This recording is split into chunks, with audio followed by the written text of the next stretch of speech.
The cameras see the smiles on the voice. The jokes land, the laughs feel easy. But far away from the stage lights, behind locked gates in rural Oklahoma, there's a tension that never makes it on camera. Because while Blake Shelton is smiling for America, there's one place he refuses to touch, one room, one piece of land, and one decision that could quietly change everything. As Gwen Stefani reportedly imagines turning his Oklahoma ranch into something bigger, brighter, and more modern, she may not realize she's walking through a graveyard of memories Blake has protected for nearly 2 decades. And insiders say the pressure isn't about money, it's about identity. This is the story of the quiet battle over 10 Point Ranch and why it may be the most important fight of Blake Shelton's life. For Blake, land isn't an investment. It's not something you flip when the market's hot or trade in for a nicer view. This is where he buried his dogs, where he drove his truck until it literally gave up, where no one calls him a star. It's the only place on earth where he isn't performing, and that matters more than people realize. Fans have watched Blake retreat to that ranch every time his life cracked open. When the industry burned him out, when the pressure got too loud, when his very public divorce with Miranda Lambert left him raw and exposed, he didn't run to New York or Los Angeles. He went to the woods. He sat on the porch. He stared at the tree line until the world made sense again. Now imagine telling that man he has to sign away his hospital, his church, and his fortress in one clean stroke of a pen. That's not downsizing. That's surrender. And Blake has already seen how this story can end. When Kelly Clarkson went through her own property battle in Montana, her sanctuary didn't survive the fallout. What was meant to be a forever place became a bargaining chip, a line item, something that had to be liquidated to move forward.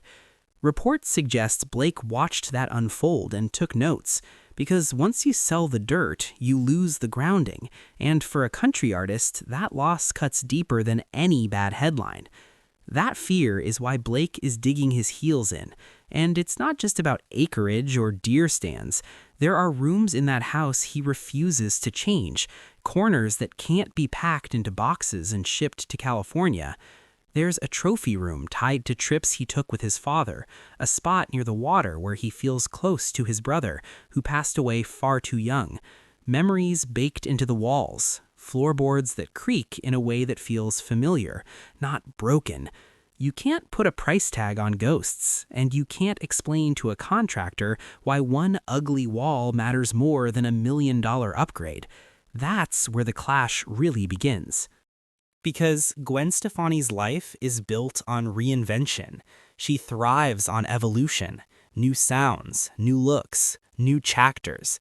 That's not a flaw. It's how she survived an industry that never stops moving.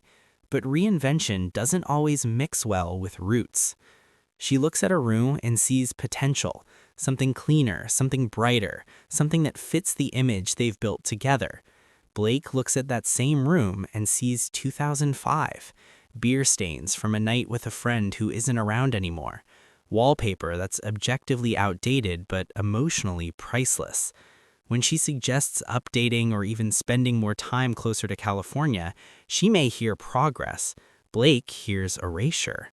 At first, that contrast was adorable. City glam meets country grit, Gwen and flannel, the odd couple energy fans loved. But novelty doesn't last forever. When the cameras stop rolling and the Instagram stories are posted, reality sets in. Oklahoma silence can feel peaceful or suffocating, depending on who you are. And sources suggest Blake has drawn a line he hasn't drawn before. In past relationships, he might have compromised, bought the house, split time, smoothed things over. This time, the word is no. And that no forces Gwen to face a hard question. Can she truly live a life anchored in the middle of nowhere long term? Because Blake isn't pretending anymore. He's betting everything on staying put. Which brings us to one of the most talked about rumors surrounding the ranch.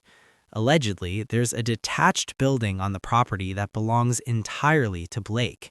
No modern art, no white furniture, just old neon signs, hunting trophies, and a fridge full of light beer. Sources claim this is where he retreats when conversations about selling or renovating get too intense. His bunker, the last place where he gets to be the man he was before fame swallowed him whole. And it raises an uncomfortable question. If the ranch goes, where does that guy go? Because living in two worlds takes a toll. One day you're smiling on a red carpet in a suit worth more than a pickup truck. The next, you're fixing a fence at sunrise. That whiplash is exhausting. For Blake, the ranch isn't luxury, it's medicine, and he knows that without it, he becomes just another celebrity floating in a bubble he never wanted. We've seen what happens when country artists drift too far. Malibu mansions, boardroom-sounding songs. Fans feel the shift immediately. Blake's entire career is built on being the guy on the porch. If he sells the porch, he's selling the promise he made to his audience years ago. And then there's the future. Picture a late night in the ranch kitchen. Gwen brings up logistics, commutes, aging, what life looks like in 10 years. It sounds reasonable, practical. But Blake doesn't hear logistics, he hears a threat to his narrative. Kelly Clarkson once said it's hard to maintain your identity inside a massive machine. Blake seems to believe the ranch is the only thing keeping that machine from swallowing him next. Add to that the memories of his father, whose presence still lives in that land, and the weight becomes unbearable. Selling wouldn't feel like moving, it would feel like losing him all over again. And in Oklahoma, Blake isn't a headline. He's a neighbor, a business owner, a regular guy. Fame fades, land and community don't. So you have to wonder, is Gwen starting to see the dirt differently? Is the quiet turning into boredom? Because relationships don't usually end with explosions. They end with drift. There are also whispers Blake may be slowing down for good, stepping away from television, thinking about a future where he ranches full-time. If that's true, selling the land makes no sense at all.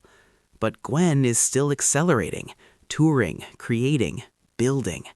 2 timelines, 1 marriage. And that's why this isn't really about real estate. It's about place attachment, about identity, about whether love can bridge 2 lives that want to move in opposite directions. If Blake sells, resentment could poison everything. If he refuses, distance might do the same. There are no villains here, just incompatible rhythms. The saddest truth is that love doesn't change zoning laws. It doesn't make a city girl crave silence, and it doesn't make a country boy feel alive under studio lights. So Blake stands at the edge, gripping Oklahoma soil with both hands, knowing that whatever he chooses will cost him something he can't replace. And that leaves us with one final question. If you were Blake, would you sell the soul of your past to protect the happiness of your future? Or would you hold the line, even if it cost you everything else? Let me know what you think.